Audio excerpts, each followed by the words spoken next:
மிக்க நன்றி. நாங்கள் இன்றைய நாளிலே பாடத்தை ஆரம்பிப்பதற்கு முன்பதாக நாங்கள் தேவனை நோக்கி ஜெபம் செய்து இந்த நேரத்தை நாங்கள் ஒப்புக் கொடுப்போம்.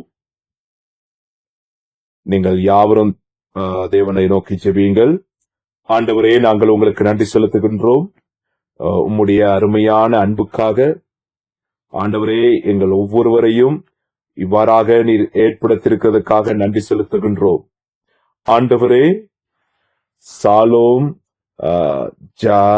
சர்வதேச இந்த ஊழியத்துக்கூடாக ஆண்டவரே, இந்த தொழில்நுட்பத்துக்கூடாக நாங்கள் உம்முடைய பரிசுத்த வார்த்தையில் இருக்கிற வல்லமையை அதை நாங்கள் கற்றுக்கொள்ளப் போகின்றோம். ஆண்டவரை, மீட்பின் சரித்திரத்தின் ஊழியத்துக்கூடாக ஆண்டவரே, உம்முடைய பரிசுத்த வார்த்தையை அந்நியர்களுக்கு அறிவிப்பதற்கு, அதை அர்த்தத்தை விளங்கப்படுத்துவதற்கு, அந்த ஆசீர்வாதத்தை பெற்றுக் கொடுப்பதற்கு நீர் எங்களுக்கு உதவி செய்கிறபடினாலே நன்றி செலுத்துகிறோம்.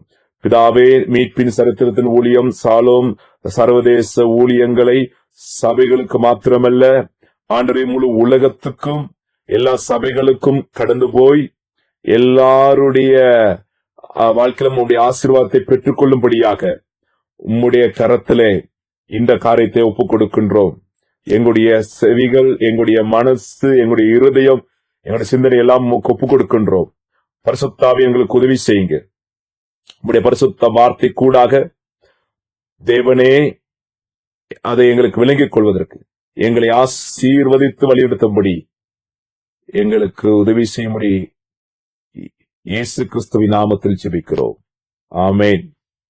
இன்றைய நாளின் தலைப்பானது பாபிலோனின் இருந்து மீட்பின் சரித்திரம். அவே உங்களுக்கு இந்த பாடங்களிலே இந்த பாபிலோனை குறித்து நீங்கள் கற்றுக்கொள்ள முடியும். இவை எல்லாவற்றிலும் இந்த தகவல்களிலே பாபிலோனிய காரியங்களை இந்த மீட்பின் சரித்திரத்தை வைத்துக் கொண்டுதான் பார்க்கிறோம். நீங்கள் அறிவீர்கள், மீட்பின் சரித்திரத்தில் முதலாவது புத்தகம் ஆதியாம் புத்தகமா இருக்கிறது. அவை 11வது புத்தகமாக யெகோவா ஷம்மா என்கிற புத்தகம் இருக்கிறது. இவை அனைத்தும் பாபிலோனோடு தொடர்புடைய அநேக தகவல்கள் அடங்கியதாயிருக்கிறது. இந்த கதைகள் இது பாபிலோனிய தொடர்புடைய காரியங்களாயிருக்கிறது. உண்மையாகவே எவ்வாறாக எங்களுடைய ரட்சிப்பின் வாழ்க்கைக்கு இது எவ்வாறாக ஒப்பிடப்படுகிறது, இவைகள் எவ்வாறாக ஒப்பிடப்படுகிறது, அவை இன்றைக்கு நாங்கள் ஆரம்பிக்கிற இந்த பாபிலோனிய பாடத்திட்டத்தின் முதலாவது தலைப்பாக நான் உங்கள் முன்னிலையாய் வைக்க விரும்புகிறேன். பாபிலோனும் வம்சாவளிகளும் என்கிற தலைப்பை உங்கள் முன் வைக்க விரும்புகிறேன். பாபிலோனும் வம்சாவளிகளும் என்கிற தலைப்பு. அவை நாங்கள் யாவரும் ஆதியாம் புத்தகம் 5வது அதிகாரத்திலே நாங்கள் திருப்பிக் கொள்வோம். ஆதாமின் வம்சாவள தேவன் மனுஷனை நாளிலே அவனை தேவ சாயலாக உண்டாக்கினார். நாங்கள் பார்க்கிறோம், தேவன் இந்த இடத்திலே தெளிவாக சொல்லுகின்றார். ஆதாமை குறித்து பேசுகின்றார். இந்த இடத்தை நன்மை தீமை அறிதக்க மனிதனை குறித்து அல்ல பேசுவது, ஆதாமை குறித்து பேசுகிறார். அங்கே ஆரம்பத்திலே ஆதாமின் வம்ச வரலாறு புத்தகம் இது என்பதை நான் உங்களுக்கு காண்பிக்கின்றேன். இது பரம்பரைகளின் புத்தகம். தொலோடோ அந்த நாமம் அங்கே வம்சவழிகளை தொடர்புடையதா இருக்கிறது. ஆதியாம் புத்தகம் 10 தலைமுறைகளை குறிப்பிடுகிறது. ஆபிரகாமில் இருந்து யோசேப்பு வரைக்கும், ஈசாக், யாக்கோப், யோசேப், அவர்கள் எகிப்துக்கு போகும் மட்டும் இந்த அனைத்து தகவல்களும் இந்த பரம்பரைகளில் உள்ளடக்கப்பட்டிருக்கிறது. யோசேப்பை குறித்து நாம் பார்க்கிறோம். அங்கே குடும்பத்தின் அங்கே பரம்பரை, தன் குடும்பத்தாரை, தன் பரம்பரையை அங்கே பஞ்சத்திலிருந்து தப்புவித்த ஒரு மனிதர். இந்த காரியம் பாபிலோனிய சிறையிருப்போடு என்ன தொடர்பு? இந்த பரம்பரை புத்தகம் இந்த பாபிலோனிய சிறையிருப்போடு என்ன தொடர்பு இருக்கு? இந்த வசனத்தை அடையாளமாக வைத்துக் கொண்டு, மூலஸ்தலமாய் வைத்துக் கொண்டு நாங்கள் பார்க்கிறோம். ஆதாமிலிருந்து இது உருவாக்கப்படுகிறது. காயினுடைய பரம்பரை அங்கே வருகிறது. ஆதியாம் 4வது அதிகாரத்தில் பார்க்கிறோம். 1வது வசனத்தில் பார்க்கிறோம். நாங்கள் பார்க்கிறோம் ஆதாம் கூடாக காயினுடைய பரம்பரை வருகிறது. ஆதாம் தன் மனைவியாக ஏவாளை அறிந்தான். அவள் கற்போதியாகி காயினை பெற்று கர்த்தரால் ஒரு மனுஷனை பெற்றேன் என்றாள். இந்த சந்தர்ப்பத்திலே நாங்கள் பார்க்கிறோம், இந்த சம்பவத்துக்கூடாக ஏதன் தோட்டத்திலிருந்து அவர்களை வெளியே துரத்திய பிறகு காயின் என்கிற பேருடைய ஈப்ரு அர்த்தம் என்னவென்றால், உண்மையாக கானா, அதனுடைய அர்த்தம் அங்கே சுதந்திரித்தல், பெற்றுக்கொள்ளுதல், சுதந்திரித்துக் கொள்ளுதல், பெற்றுக்கொள்ளுதல். அங்கே ஆதியாகம் 14 நாங்கள் பார்க்கும் பொழுது வசனத்தை ஆதியாகம் 14வது அதிகாரத்திலே 19வது வசனத்திலே இது சொல்லப்பட்டிருக்கிறது. அவனை ஆசீர்வதித்து வானத்தையும் பூமியும் உடையவராகிய உன்னதமான தேவனுடைய ஆசீர்வாதம் ஆபிரகாமுக்கு உண்டாவதாக, அவ்வாறாக ஆசீர்வதிக்கப்படும். இந்த இடத்துல பார்க்கிறோம், வானத்தையும் பூமியும் உடையவராகிய என்ற வார்த்தை சொல்லப்படுகிறது. இதனுடைய அர்த்தம் என்னவென்றால், அங்கே தேவன் என்பவர் எல்லாவற்றுக்கும் உரிமையாளவராக, ஆண்டு கொள்கிறவராக, உடையவராக இருக்கிறார். எங்களுடைய வாழ்க்கையிலே ஒரு காரியத்தை நாங்கள் பெற்றிருப்போம் என்று சொன்னால், அதை எங்களுடைய ஞானத்தினாலேயோ பலத்தினாலோ அல்ல, அது தேவனிடத்திலிருந்தே. இங்கே இதை நாங்கள் ஒன்றை பெற்றுக்கொண்டோம் என்றால் அதற்கு காரணம் தேவன் தான். நான் ஒரு பிள்ளை பெற்றெடுத்தால் அது தேவன் தான் காரணம்.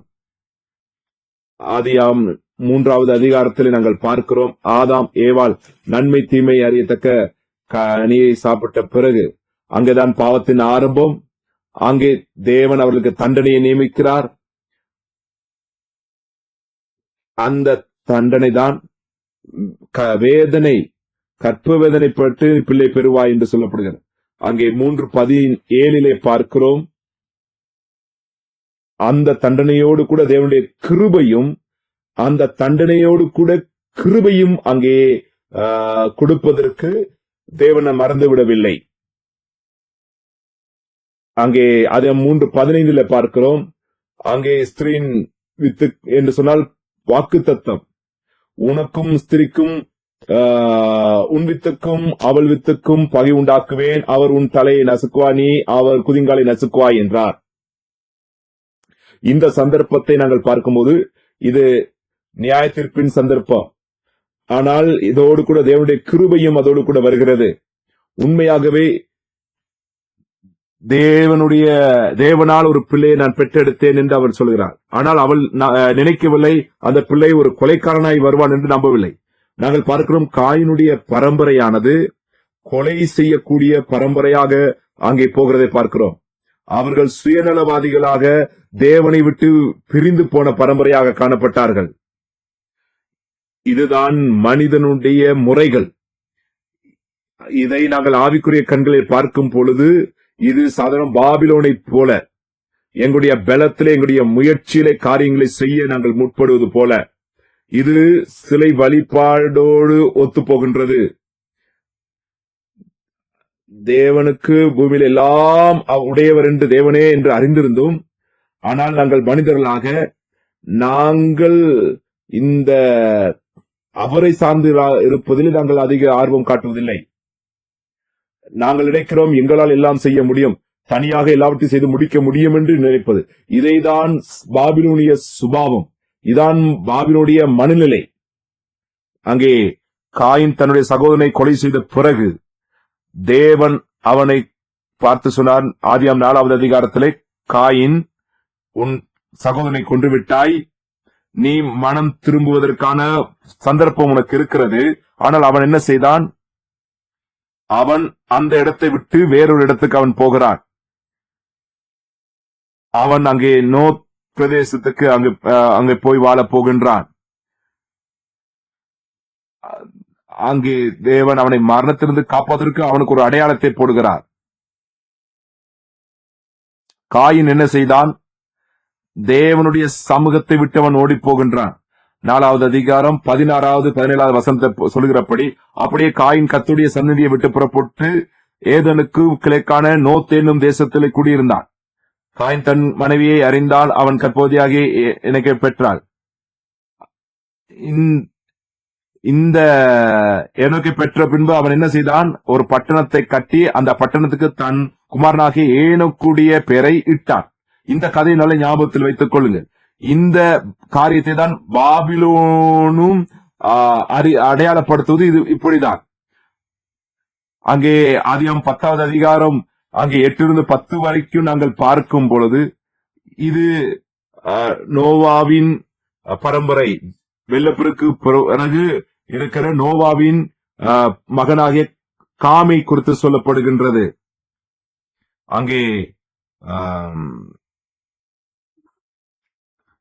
அங்கே அவனுக்கு இருக்கிறதான பிள்ளைகள் ஊஸ் நிம்ரோத்தை பெற்றான். இவன் பூமியிலே பராக்கிரமசாலியானான் என்று பார்க்கிறோம். ஆதியாகமம் 10:8 பூமியிலே பராக்கிரமசாலியாய் இந்த நிம்ரோத் காணப்படுகிறான். இந்த நிம்ரோத்தினுடைய ராஜ்யம் எங்கே இருந்தது? நீங்கள் 10வது வசனத்தை பார்க்கும் பொழுது அவனுடைய ராஜ்யம் சினேயா தேசத்திலுள்ள பாபில், ஏரேக், அக்காத், கலேன் என்னும் இடங்களில். இது பாபிலோனுடைய ராஜ்யம். அவனுடைய ராஜ்யம் பாபிலோன் வரைக்கும் போகிறது. சினேயார் தேசத்தில் அங்கே மீட்பின் சரித்திரத்தின் பாடங்களில் இதை குறித்து நாங்கள் படிக்கப் போகின்றோம். விசேஷமா இந்த பாபில் கோபுரம் கட்டியெழுப்பப்படுவதற்காக பேசப்படுவது இந்த சினேயார் என்கிற பிரதேசத்தில் தான் இது தொடர்புடையதாய் காணப்படுகின்றது. ஆதியாகமம் புத்தகத்திலே 11வது அதிகாரத்தில் ஒன்றிலிருந்து நாங்கள் பார்க்கும் பொழுது இந்த பாபில் கோபுரம் கட்டப்படுவதற்கு இந்த நிம்ரோத் அங்கே ஒரு விதத்திலே மனிதர்களை அவன் ஊக்குவித்திருக்கிறதை நாங்கள் பார்க்கக்கூடியதாயிருக்கிறது. எபிரேய வேதாகமத்திலே குறிப்பிடப்படுகிறது. இந்த தேசம் தற்காலிக பாபிலோனிய தேசத்தை குறிப்பிடு. 2வது, ஜனங்கள் கிழக்கில் இருந்து பிரயாணம் பண்ணுகையில் சினேயா தேசத்திலே சமபூமியை கண்டு அங்கே குடியிருந்தார்கள். 4வது வசனம், பின்னும் அவர்கள் நாம் பூமியின் மீதெங்கும் சிதறி போகாதபடிக்கு நமக்கு ஒரு நகரத்தையும் வானத்தின் அளவு சிகரமுள்ள ஒரு கோபுரத்தையும் கட்டி நமக்கு பேர் உண்டாக்குவோம், பண்ணுவோம் வாருங்கள் என்று சொல்லி கொண்டார்கள். பாபிலோன் என்று சொன்னால் தேவனு பாட்டிலும் அதிக ஆசைப்படுகிற காரியங்களிலே வாழ தூண்டுகிற ஆசைகள் பாபிலோனியம். காயின் பாபில் என்கிற இந்த 2 கதையை பார்க்கும்பொழுது இந்த ஒத்துப்போகிற காரியங்களை நான் உங்களோடு பேச விரும்புகிறேன். காயின் 4வது அதிகாரத்திலே 16-17 வசனங்களே அங்கே நோத் தேசத்திலே அவன் போய் குடியிருந்தான் என்று பார்க்கிறோம். எபிரேய அர்த்தம் நோத் என்பது ஊத். ஆகவே நான் ஏமாற்றமடைகிறது, வஞ்சிக்கப்படுதல். ஆகவே தேவனுக்கு முன்பதாய் நான் வஞ்சிக்கப்பட்டேன். தேவனை விட்டு அவன் ஓடி போகிறான். தேவன் இல்லாவிட்டால் நாங்களும் வஞ்சிக்கப்படுவோம். நாங்கள் எங்கே போக வேண்டும் தெரியாது. அவன் கிழக்கு பக்கமாய் அவன் அங்கே போய் வாழ ஆரம்பிக்கின்றான். இந்த கிழக்கு என்று சொல்லும் பொழுது நாங்கள் பார்க்கின்றோம், இந்த இடத்திலே சொல்லப்படுகிறது இந்த கிழக்கு பக்கம், அதனுடைய எபிரேய கரீன், அதனுடைய அர்த்தம் அங்கே இப்ரூஸ் மனிதன் தன்னுடைய வாழ்க்கையில ஒரு திசைக்கு போகும் பொழுது அவனுடைய முகம் அங்கே கிழக்கு பக்கம்தான் சார்ந்திருக்கிறது என்றுதான் எபிரேய கலாச்சாரத்தில் சொல்லப்படுகிறது. இதை குறித்து எங்களுடைய திசைகளை குறித்து நாம் பார்த்து புரிந்து கொள்ள முடியாது. ஆனால் எபிரேயர்களுக்கு இதை குறித்து நல்ல தெளிவு அவர்களுக்கு இருக்கின்றது. கிழக்கு பக்கம் என்பது அவருடைய கருத்துப்படி முகத்துக்கு முகம் விரோதமான முகங்கள் என்று சொல்லப்படுகிறது. வேதாகமத்திலே கிழக்கு பக்கத்தில் வாழ போனவர்கள் அவர்கள் உண்மையாக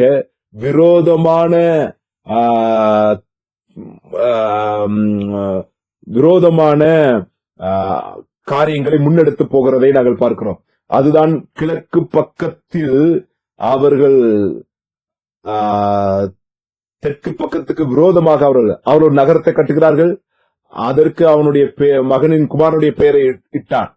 பாபில் கோபுரத்தின் காரியத்தை பார்க்கும் அதிகாரம் 11வது அதிகாரத்திலே நாங்கள் பார்க்கும் பொழுது அவர்கள் அங்கே குடியிருந்தார்கள். சினேயாரிலே போய் குடியிருந்தார்கள். அது எங்கே இருந்தது? கிழக்கு பக்கம். அங்கே அவர்கள் என்ன செய்தார்கள்? எங்களுக்கு ஒரு நகரத்தை கட்டுவோம், எங்களுக்கு பேர் உண்டாக்குவோம் என்று சொல்லி. இந்த பரம்பரை தான் காயினுடைய பரம்பரையிலே, ஆதாமுடைய பரம்பரை வந்தவர்கள் தான் இவர்கள். தேவனுடைய சமூகத்தை விட்டு விலகி போன பரம்பரை தான் இந்த பாபில் கோபுரத்தை கட்டுகிறார்கள். அவர்கள் மனம் திரும்பவில்லை. அவர்கள் தேவனுக்கு விரோதமாக செயல்படுகிறார்கள். இந்த பாபிலோனை குறித்து பார்ப்போம். இந்த பாபிலோன் கிழக்கு பக்கத்திலே தான் அது அமைந்திருக்கிறது. அவர்கள் ஒரு நகரத்தை கட்டுகிறார்கள். அவர்கள் தேவனை சார்ந்து அல்ல, அவர்களுக்கு ஒரு நாமம் உண்டாவதற்கு அவர்கள் காரியங்களை செய்கிறார்கள். காயினுடைய வாழ்க்கையும் பாபில் கோபுரத்தை கட்டிய அந்த கதைக்கும் ஒன்றாயிருக்கிறது. இந்த பாவம் என்பது எந்த அளவுக்கு அவருடைய வாழ்க்கையில கிரியை செய்தது என்று பார்க்கின்றோம். அது மிகவும் தெளிவாயிருக்கின்றது. நாங்கள் அறிந்திருக்கிற காரியம்தான் வேதாகமத்தில் பாபிலோனை குறித்து பார்க்கும் பொழுது எல்லா சந்தர்ப்பத்திலும் அவர்கள் தேவனுக்கு விரோதமாக செயல்படுகிற ஒரு சாபத்தின் நகரமாக காணப்படுகின்றது. தேவனை விசுவாசிக்காமல் தங்களை பிரதானமாக்கி கொண்டு வாழ்கின்றதான, தங்களிலே சார்ந்து வாழ்கிறதான, தேவனுக்கு கீழ்ப்படிந்து வாழாமல் தங்களை விசுவாசித்து வாழ்வதுதான் இந்த பாபிலோனாய் இருக்கின்றது. நாங்கள் ஓடிப்போய் தேவனுக்கு முன்பதாக விழுந்து, ஆக காயின் ஓடி போகிறான். காயினுடைய பாவம் இப்படிப்பட்டது. பாபில் கோபுரம் தேவனுக்கு விரோதமாக கட்டிய மனுஷருடைய வாழ்க்கை எப்படிப்பட்டதா இருந்தது நாங்கள் இதில் பார்க்கிறோம். தேவனுக்கு முன்பதாக இவைகள் பயங்கரமானவைகள். இந்த பாபில் கோபுரத்தின் கதையை காரியங்களை பார்க்கும் பொழுது அது மிகவும் அதிகமாய் பார்க்க போகிறோம். இந்த கதை மிக வித்தியாசமாய் இது அமைந்திருக்கிறதை பார்க்கின்றோம். இந்த கதையானது காயினுடைய கதையாக இது சொல்லப்பட்டாலும் தேவன் இந்த கதை கூடாக தேவன் கிரியை செய்கின்றார். அவர் இந்த கதையில என்ன எவ்வாறாய் கிரியை செய்கிறார் நாங்கள் காண்கின்றோம். அதிகாரம் 11:1 பூமி எங்கும் ஒரே பாசையும் ஒரே விதமான பேச்சும் இருந்தது. அதிகாரம் 11:2 ஜனங்கள் கிழக்கே இருந்து பிரயாணம் பண்ணுகையில் சினேயார் தேசத்தில் அவர்கள் சமபூமியை கண்டு வாழ்ந்தார்கள். அங்கே 3வது 4வது வசனத்தை பார்க்கும்போது அங்கே சொல்லப்படுகிறது, அவர்கள் பேசி கொண்டார்கள், எங்களுக்கு ஒரு நாமத்தை உண்டாக்குவோம், பேர் உண்டாக்குவோம் என்று பேசுகிறார். அங்கே 11:5 மனுபுத்திரர் கட்டுகிற நகரத்தை கோபுரத்தை பார்க்க கர்த்தர் இறங்கினார். 6:7 இதோ ஜனங்கள் ஒரே கூட்டமாய் இருக்கிறார்கள், அவர்கள் அனைவரும் அங்கே இருக்கிறார்கள், தேவன் பேசுகிறதை பார்க்கிறோம். 8வது வசனத்தை பார்க்கிறோம், அவர்கள் சேனாயிலிருந்து அவர்களை பூமி எங்கும் சிதறி போக பண்ணுகிறார். அங்கு 9வது வசனத்தை பார்க்கும், பூமி எங்கும் வழங்கின பாசைகளை கர்த்தர் அவருக்கு தாறுமாக்கிறார். அதனால என்ன, எல்லா ஜாதிகள் அங்கே உருவாக்குறது, பாசைகள் உருவாக்குறது. இந்த ABCXG நீங்கள் காண்கிற இந்த 2 காரியத்தினுடைய சாராம்சம், முதலாவது ஏழு ஆதாம் கூடாய் வந்ததான் பூமியில் இருந்த பாசை. இறுதியிலே பூமி எங்கும் பாசைகள் நிரம்பி இருந்தது. முதலாவது பகுதியை பார்க்கும், அவர்கள் சீனாயாரிலே வாழ்ந்தார்கள். அங்கே வீக்கோட பகுதியிலே பார்க்கும் பொழுது சீனாயாரிலிருந்து வெளிப்பகுதியிலே போகிறார்கள். சீலை பார்க்கும் பொழுது மனிதர்கள் பேசுகிற வாருங்கள் நமக்கு பேர் உண்டாக்குவோம் என்று. அடுத்து பார்க்கிறோம், தேவன் அங்கு இறங்கி வந்து அவருடைய திட்டங்களை முறியடித்து போடுகிறார், சிதற பண்ணுகிறார். எக்ஸ் என்று சொன்னால் தேவன். தேவன் பூமியை நோக்கி வருகிறார். தேவன் வானத்துக்கும் பூமிக்கும் தேவனாயிருக்கிறார். அவர் உன்னதமான தேவன். அவர் சர்வ வல்லமையுள்ள தேவனாயிருக்கிறார். அவருக்கு முன்பதாக மனுஷன் தனக்கு விருப்பமானதை செய்ய முடியாது. தேவன் இல்லாமல் செய்ய முடியாது. அவர்களுக்கு சுய கௌரவத்தை கட்டுவதற்கு அவர்களுக்கு முடியாது. இந்த இடத்துல ஒரு குறைபாடை பார்க்கிறோம். இந்த பாபேல் என்கிற முதல் அந்த வார்த்தை பபால், அதுதான் பாபேல் என்கிற அர்த்தம் பட்டது. பபால் என்பது பாபிலோனியர். இந்த பாபிலோனியில் என்ன சொல்லப்படுகிறது? இந்த மனிதர்கள், இவர்கள் தங்களை விசுவாசிக்கிற மக்கள், தங்களுக்கு பேர் உண்டாக்க பார்க்கிறவர்கள், அவர்கள் தேவன் இல்லாமல் வாழ திட்டமிடுகிறவர்கள். அவர்கள் தங்களுக்கு ஒரு நகரத்தை கட்டி தங்களுக்கு தாங்களே புகழை சேர்ப்பதற்கு கிரியை செய்கிற மக்கள் கூட்டம். என்ன நடைபெற்றது? தேவன் அன்று அவர்களை சிதறி போக பண்ணினார். தேவன் அந்த ஜனக்கூட்டத்தை சிதறி போக பண்ணினார். நம்முடைய தேவன் சர்வ வல்லமையுள்ள தேவனாயிருக்கிறார். அவர் சர்வ வியாபி தேவனாயிருக்கிறார். வானத்திலும் பூமிக்கும் உரிய தேவனாயிருக்கிறார். மனிதன் அவருக்கு கௌரவத்தை கொடுக்க வேண்டும். நாங்கள் காண்கின்றோம், சங்கீதம் 33 நாங்கள் நேரம் இருக்கும் போது நீங்கள் வாசியுங்கள், அதை வாசியுங்கள். நான் அதை குறிப்பிடுவது 3 வசனங்களை நான் 10, 11 அந்த வசனங்களை நான் உங்களோடு நாங்கள் 10வது வசனத்தை வாசிப்போம். அவர் ஜாதிகளின் மனிதருடைய திட்டங்களை நிர்மூலமாக்குறவர் என்று அங்கு சொல்லப்படுகிறது. இதைதான் பாபிலோனில் விசுவாசிக்கவில்லை. பாபிலோனுக்கு இருந்தது இந்த வார்த்தையை நம்புவதற்கு. அவர்கள் அவருடைய திட்டத்திலே, அவருடைய கிரியைகளிலே அவர்கள் நடந்தார்கள். 11வது வசனத்திலே தேவனுடைய திட்டங்கள் அது சதாகாலத்துக்குரியது. அது பரம்பரையாக நிலைத்திருக்கும். மனிதனுடைய யோசனைகள் அநேக இருக்கின்றது. தேவனுடைய யோசனைகள் சதாகாலத்துக்குரியது. அது பூமிக்குரிய சிந்தனைகள் அல்ல, அந்த பூமிக்குரியது மாத்திரமல்ல. அவருடைய யோசனைகள் பரம்பரையாக கடந்து செல்லும். 12வது வசனத்தை பார்க்கிறோம்.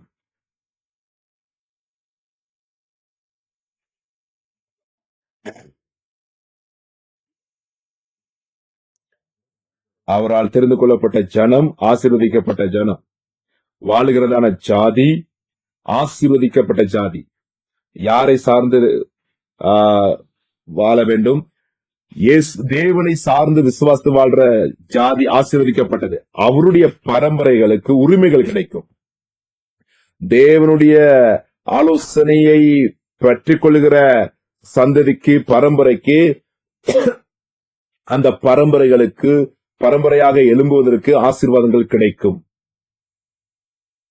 12வது வசனத்தின் படி நாங்கள் பார்க்கிறோம், மீட்பின் சரித்திரத்தில் பிரதான தலைப்பாக அர்த்தமாக இது காணப்படுகிறது. ஆபிரகாமின் ஆசீர்வாதம். இறுதியாக நாங்கள் பார்ப்போம், ஆதியாகமம் 18வது அதிகாரத்திலே, ஆதியாகமம் 18வது அதிகாரம் 17வது வசனம் சொல்லுகிறது, அப்பொழுது கர்த்தர் ஆபிரகாம் பெரிய பலத்த ஜாதியாவதினாலும் அவனுக்குள் பூமியில் உள்ள சகல ஜாதிகளும் ஆசீர்வதிக்கப்படுகிறதினாலும்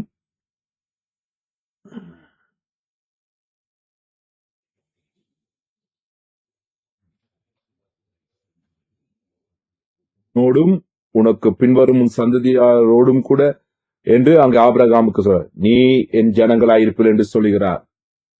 இதை குறித்து சங்கீத புத்தகம் 33:11 நாங்கள் பார்க்கும் பொழுது,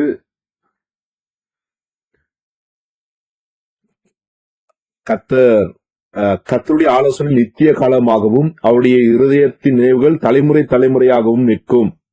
ஆபிரகாமுக்கு கொடுக்கிற வாக்குத்தத்தம் சதாகால உடன்படிக்கையா இருக்கிறது. இன்னொரு நாள் நாங்கள் பார்க்க போகின்றோம். ஆபிரகாமிலிருந்து பாபிலோனிலிருந்து அழைத்த விதத்தை குறித்து பார்க்க போகின்றோம். சிலை வழிபாடு நிறைந்த தேவனுடைய திட்டத்தை, முறைமைகளை புறக்கணித்த அப்படிப்பட்ட பின்னணியிலிருந்து அவனை அழைத்து அந்த சதாகால உரிமையை அவனுக்கு கொடுத்து ஒரு பரம்பரையாக அவனை ஏற்படுத்தின விதம் எப்படி என்பதை குறித்து நாம் இந்த இடத்துல பார்க்க முடியும். உண்மையாகவே இது ஒரு உடன்படிக்கை. தேவனுக்கு முன்பதாக ஸ்திரீயின் வித்து என்று சொல்லும்போது வாக்குத்தத்தம் பெற்ற பரம்பரை. ஆனால் காயின் அந்த உடன்படிக்கையை, அந்த திட்டத்துக்கு, அந்த முறைக்கு விரோதமாய் போனான். பாபிலோனும் அப்படிதான். ஆகவே நாங்கள் பார்க்கிறோம், இறுதியாக நாங்கள் பார்க்கும் பட்சத்தில் இந்த பாபிலோனை குறித்து நாங்கள் பார்க்கும் பொழுது உண்மையான அந்த வம்ச வழிகளிலே இது உள்ளடக்கப்பட்டிருக்கிறது. அப்படி என்றால் ஆதியாகவும் 10வது அதிகாரத்திலே நாங்கள் 21வது வசனத்தை நாங்கள் பார்க்கும்போது சேமுடைய பரம்பரை ஆரம்பிக்கப்படுகிறது. எபேர் 25வது வசனத்திலே எபேரை குறித்து சொல்லப்படுகிறது. உண்மையாக இந்த பாபில் கோபுரம் கட்டப்படுகிற காலத்திலே அங்கே அவன் வித்தியாசமான ஒரு ராஜ்யத்தை கட்டி எழுதுகிறார். ஏபால் என்கிற இடத்திலே உண்மையாகவே அவன் தேவனுடைய மனுஷர்களுக்கு கற்றுக் கொடுத்தான். அவனுடைய முதல் மகன் பெரே இந்த பாபில் கோபுரத்தை கட்டுவதற்கு உதவியாயிருந்தான். யொக்தான் 2வது மகன் அதை புறக்கணித்தவனாயிருந்தான். அதற்கு விரோதமாய் செயல்பட்டான். அதை அவன் விரும்பவில்லை. அவன் எபேர் ஒரு ராஜ்யத்தை கட்டும் பொழுது அங்கே தேவனை குறித்து மக்களுக்கு அவன் கற்றுக் கொடுத்தான். ஆனால் அவனுடைய முதலாவது மகன், 2வது மகன் அவன் உதவி செய்யவில்லை. எங்களுக்கு 30வது வசனத்திலே இவருடைய குடியிருப்பு மேசா துவக்கி கிழக்கே உள்ள மலையாகிய செப்பாருக்கு போகிற வழி மட்டும் இருந்தது. இந்த யொப்தா கிழக்கு பக்கத்திலே அந்த பாபில் ஒரு கட்டட பக்கம் இருந்தான். அந்த இடத்திலே செப்பார் என்கிற பிரதேசத்துக்கு அவன் போகிறான். இந்த யொக்தான் அவன் இந்த இடத்தில் இருக்கவில்லை. ஏன் அவன் இந்த இடத்தை அவன் கைவிட்டான்? இந்த யொக்தான்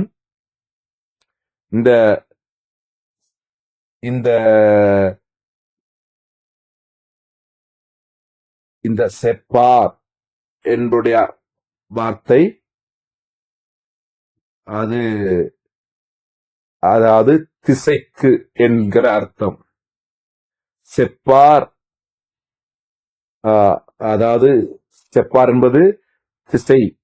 நீ இதனுடைய அர்த்தம் நீ எங்கே இருக்கிறாய் என்பதுதான் அர்த்தம். நீ இருக்கிற இடம் எங்கே? நாங்கள் பார்க்கிறோம் யெகோவா ஷம்மா 11வது அது யெகோவா ஷம்மா என்கிற காரியம். இறுதியிலே தேவன் இருக்கிற இடத்துக்கு போக வேண்டும். யொப்தா அவன் செப்பாருக்கு போகிறான். இந்த செப்பா என்கிற வார்த்தை,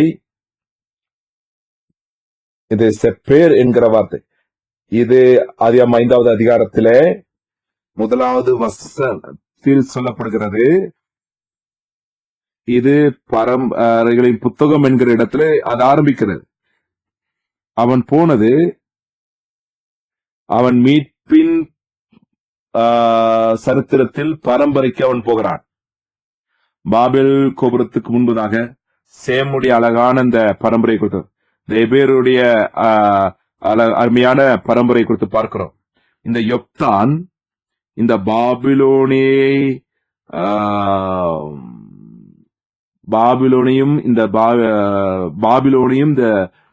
பாபேலையும் விட்டு தேவனுக்காக வாழ்ந்த ஒருவனாயிருந்தான். அதாவது தேவனுடைய பரம்பரையாகிய அந்த வம்சாவளியின் புத்தகத்துக்கு ஒத்த மனுஷன். இந்த மனிதன் மிக விசேஷித்த ஒரு மனுஷனாய் காணும். இவன் செப்போருக்கு அவன் போன என்று சொன்னால் அவனுடைய பரம்பரையும் இந்த மீட்பின் வம்ச வழிகளுக்குள் சொல்லப்படுகிற அந்த பரம்பரைக்குள் அங்கே மீண்டும் இணைக்கப்படுகிறார்கள், வருகின்றார்கள். இந்த யொக்தான் இந்த பாபேல் கோபுரம் இல்லாவிட்டால் இந்த பாபிலோன் என்பது சாத்தானுடைய கிரியை நிறைந்த இடம் என்று அவன் அறிந்து அங்கே மீட்பின் சரித்திரம் உள்ள தேவனுடைய வழியில் பக்கம் போகிறான். மத்திய 1வது அதிகாரத்தில் 1வது வசனத்தை பார்க்கிறோம். ஆபிரகாமின் குமாரன், தாவீதின் குமாரன் என்று பார்க்கிறோம். இதுதான், இதை நோக்கித்தான் நாங்கள் போக வேண்டிய ஒரே புத்தகம். அந்த ஒரே புத்தகம் இயேசு கிறிஸ்து, எல்லாருடைய மீட்பர். வெளிப்படுத்தல் புத்தகம் 3வது அதிகாரத்தில் 5வது வசனத்தை, ஜெயன் கொள்கிற எவனோ அவனுடைய பெயர் ஜீவ புஸ்தகத்தில் எழுதப்பட்டிருக்கும் என்று சொல்லப்படுகிறது. அதே போல நாங்கள் பார்க்கின்றோம் ஆதியாகமம் 21 பார்க்கிறோம்.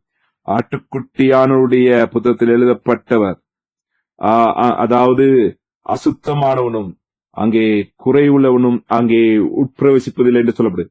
புதிய எருசலேம், புதிய நகரம், நகரத்தில் புதிய எருசலேமுக்குள் புதிய நகரத்துக்குள் வர முடியாது என்று சொல்லப்படுகிறது. வரப்போகிற தேவ மாளிகைக்குள் யார் உட்பிரவேசிப்பது? அவருடைய ஜீவ தண்ணீர் நிறைந்த புத்தகத்திலே யாருடைய பெயர் எழுதப்படும்? நாங்கள் இயேசு கிறிஸ்துடைய வம்சவழியில் இணைக்கப்பட்டிருந்தால் நாம் அவருடைய மறுபிறப்பை பெற்று மனம் திரும்பி அவருடைய வார்த்தையின் ஜீவனை பெற்று பிடித்து அதையின்படி நடந்து அவருடைய சுவிசேஷத்துக்கூடாக போனால் அறிந்திருந்தால் மட்டுமே பிதாவோடு நெருக்கமான உறவு இருக்கிற மனிதனுக்கு மாத்திரமே தேவனுடைய இந்த வரப்பிரசாதத்தை பெற்றுக்கொள்ள முடியும். இதுதான் எங்களுடைய உரிமை. நாங்கள் பாபில் கோபுரத்தை கட்டுவதிலிருந்து விலகி இருக்கிற ஜனக்கூட்டம். நாங்கள் இதை ஆவிக்குரிய கண்களை பார்க்கும் பொழுது பாபிலோனுக்கு நாங்கள் சொந்தமானவர்கள் அல்ல. இந்த நாளில் இந்த பாடம் எங்களுடைய வாழ்க்கைக்கு ஆசீர்வாதமாக இருக்கிற ஒரு பாடமாயிருக்கிறது. ஆகவே நாங்கள் இந்த பாடத்திலே நீங்கள் கலந்து கொண்டதற்கு உங்களுக்கு நன்றி தெரிவிக்கின்றோம். இந்த பாபிலோனை குறித்து நாங்கள் தொடர்ந்தும் கற்றுக்கொள்ள போகின்றோம். வருகிற பாடத்திலே நாங்கள் பாபிலோனிய சரித்திரத்தை குறித்து கற்றுக்கொள்ள போகிறோம். இந்த சரித்திரத்திலே தேவனுடைய உடன்படிக்கை எங்களுடைய வாழ்க்கைக்கு எவ்வாறாக தாக்கத்தை கொண்டு வருகிறது. என்னுடைய ஜெபமானது